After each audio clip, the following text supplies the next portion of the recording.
Creative performance may not be one of the first areas you think of when you think about how to apply AI, but our next presenters argue that maybe it should be. And this is a topic I'm moving up my personal priority list in 2021. Computer vision is a passion of mine, and I've applied it in several areas already at Levi, Strauss & Company. I'm looking forward to hearing from Max and Guilhem about ways we can all use deep learning and computer vision to drive better creative performance at scale. Let's make this session as interactive as we can. Don't hold your questions until the end. Type your questions into the chat or raise your hand, and we'll call on you during the Q&A session. Without further ado, Max and Guilhem, take it away. Thank you very much.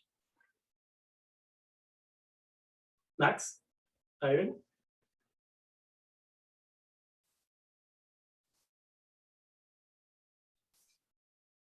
in? Max, you're on mute. You're still muted. No, you're fine. How's my audio? Good? Good. Great.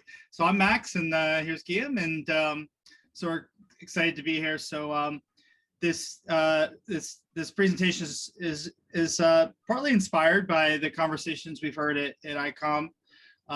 So we've really tried to adapt to where we've observed the conversation go. But let's advance. But if you remember anything, we wanted to leave you with 3 thoughts that are most important for you to know. So at this conference, we've heard a lot of panic and concern around third-party cookie deprecation. And it is an important thing to migrate and evolve from, but we want you to know it's not the end of performance marketing.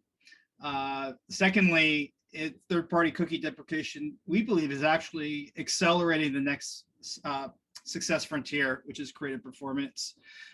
And then finally, we're going to pose that attention is key to operationalizing creative performance at scale. And we're not the only ones that are sort of introducing this idea. There's a number of pioneers that are becoming more vocal in the advertising business as we speak. I have a few of them listed there who are partners in various ways. So let's advance. With again, moving and evolving from third-party cookie deprecation, let's go back to sort of the fundamentals of what drives sales. And this is, probably a stat that a lot of folks have seen. This is from Nielsen Catalina Solutions from 2017, and there's been a few companies that have done more recent versions, and we see the number go up even in more native digital environments. But creative drives at least half of the sales outcomes of campaigns. Despite that, there's a lot of focus on other things like targeting, but creative is really the most fundamental and important lever in outcomes. And so we pose that creative performance should be as accountable as any other lever in the advertising cycle. And we'd also like to just pose the question here: is can AI address the funnel performance of creative? And so we're hoping to persuade you that that is possible. So attention, we've mentioned attention a few times, and just to level set, would offer a definition. So this is from Karen Nelson-Feld from actually a competitor, but she has a pretty good definition of attention, which is concentrating awareness, even if fleeting, towards a reduced number of stimuli in our environments while ignoring other stimuli. So that's what we're thinking of with attention, but we believe it's important because it is perhaps the first and most fundamental measurable output of creative. It is kind of the atomic unit of what happens or doesn't happen in presence of creative and a human. So let's advance. So thinking about attention, we wanted to pose a model of attention throughout the sort of the advertising cycle.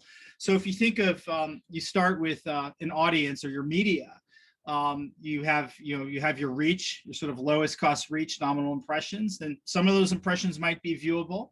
then some of those impressions might actually have attentive humans on the other side. So starting with your attentive audience, it then becomes up to the creative to carry the weight of that investment. So you first have to capture attention, you have to retain attention, and then you have to encode the brand in the brain of the audience. And that's really what you're trying to achieve through, reach-based or almost any objective, is a quality exposure. And that's your net performance. And so it's using this framework, you can look at those deterrents to a quality exposure and begin to think about how do you manage them and drive each part of sort of the attention funnel across media and creative to drive that ultimate quality exposure. And this is particularly valid for industries like CPG, where CPGs really struggle for an in-flight performance metric. How can you optimize how can you optimize anything when your sort of your response or the sales outputs, the delta between advertising and sales or any other sort of signal of response is so long and exaggerated. So looking at the attention actually becomes a very powerful signal that's a requirement of any other outcome happening, which can be applied to creative either before a campaign or during a campaign. And so very pertinent, very relevant for non-direct response type of companies like CPG or companies that are heavily into investing in brand for purchasing at a later point in the customer cycle. So Guilhem, you want to take over? Yes, thanks, Max. So at this stage, now that we've understood really the context within which attention can really impact on creative performance and what framework we're proposing here, the next natural question is, how can we measure attention, and in particular, what it means to be able to measure visual attention? A couple of years ago, we've pioneered an artificial intelligence solution based on deep learning, which aims to detect visual attention to video content. I won't go right now in the details of exactly how the architecture works or how the technical details work, but the point is that we have hundreds of thousands of hours of natural reactions to video content that have been leveraged to detect real time, any sign that cognitive load towards the video content might drop through changes to head pose, eyes not being on screen, and other behavioral cues. On top of that, we also layer in facial expressions that pertain to emotional reactions. Because one thing is to be able to tell if a creative is able to generate attention, but it's even more important to, once that is established, to understand if people actually emotionally engage with the content and what kind of reactions they show. So this is a technology that has been patented, that has been tested and published in scientific articles that we've been putting to use in the last couple of years. And one question that is important to address first is, how does it relate to measurable performance outcomes? And one natural place to look at is viewability. We are all familiar with the concept of VTR, so view through rate. It is logical that if an ad can create a lot of attention, it should have a lot of viewability. The contrary is not exactly true, because when you look at viewability, you're not absolutely sure people care about what they're showing. But what we've done is to train a machine learning model that predicts the actual audience retention curve of large audiences. Think about 50,000, 100,000 impressions, based on the reactions we measure on a much smaller sample of viewers, about a few hundred viewers exposed to the same ad in a forced exposure context. And we were able to demonstrate that this machine learning model is capable of correlating really well with VTR from those tests. And what you can take away from that is essentially that machine learning capability is good enough to differentiate creative that will generate a lot of viewability versus those that will not. And the important bit is the important part is what's behind this, because we're not simply capable of saying if a creative will generate a lot of viewability and a lot of attention, but why, which parts of the creative are generating what kind of reactions. And just intuitively, the reason why this works is because the natural reactions that we measure in pre-test audiences reflect in-flight performance. Typically, panelists do not shy away from showing boredom, distraction, or signs of interest to the videos they watch. Now, the question is, how do we put this in practice? How do we can help improve creative performance right now? And right now, we're in a stage where we're talking about visual attention measured in pre-testing conditions. With a current state of the art, the capabilities are about being able to repeat every 24 to 48 hours measurements on a few hundreds of viewers on their webcam devices, so they can watch from their mobile or desktop in the comfort of their own home. And then there's a deep learning stage where all that data is processed to detect attention levels and facial expressions. And it flies into or feeds into another layer of analytics and machine learning-based metrics that can inform creative performance second by second, as well as overall. Now, just to give you one example of outcome among many, you may remember the recent senatorial election campaign in the US following the US presidential election. It's a really high-stake event. We were working with a company who was working on behalf of the Democratic Party to maximize the media performance for their different creative assets. And they were able, using our data, to flag regions that were in creatives that were important for opportunities for edits, and increased by 18% the completion rate and by 3% the intent to vote for their target candidates. So that's one example. But I'd like to close talking about the next steps too. So beyond pre-testing and pre-flight, how do we get into in-flight measurement? One very important pillar for this is to be able to collect a large amount of data always on from users who essentially consent to measure attention and emotions on their own mobile devices, not in the context of a test, but in the context of normal usage.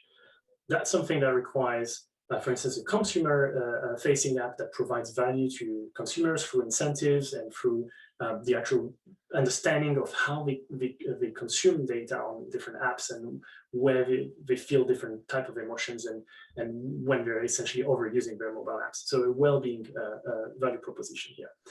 And the deep learning aspect also is slightly different because you need to be able to measure attention level and expressions on device. So all the AI has to fit within the mobile device without draining the battery.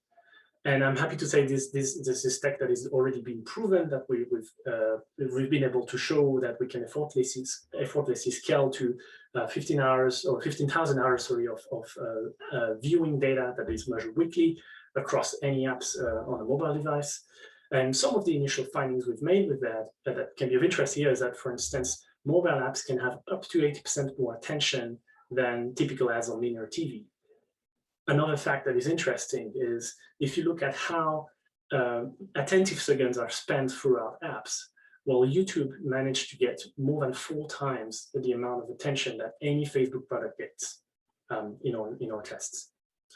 And to close this presentation, I'd like to just explain that it's not simply about creative performance, but also how media performance can be tackled with this kind of technology. So examples of applications could be how adjustment for bidding could be adjusted by knowledge of how much attention different app categories tend to generate, as well as understanding where to best position, where to best place an ad to generate incremental attention across any platform. And with those couple of ideas, I'd like to thank you for your attention and ask if you have any questions. Thank you.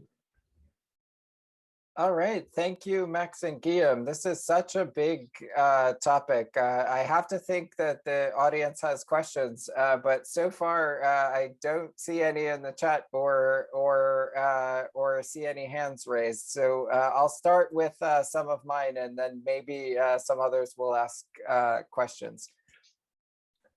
Talk to us about how this has evolved. What techniques has this evolved from, or what does it improve upon?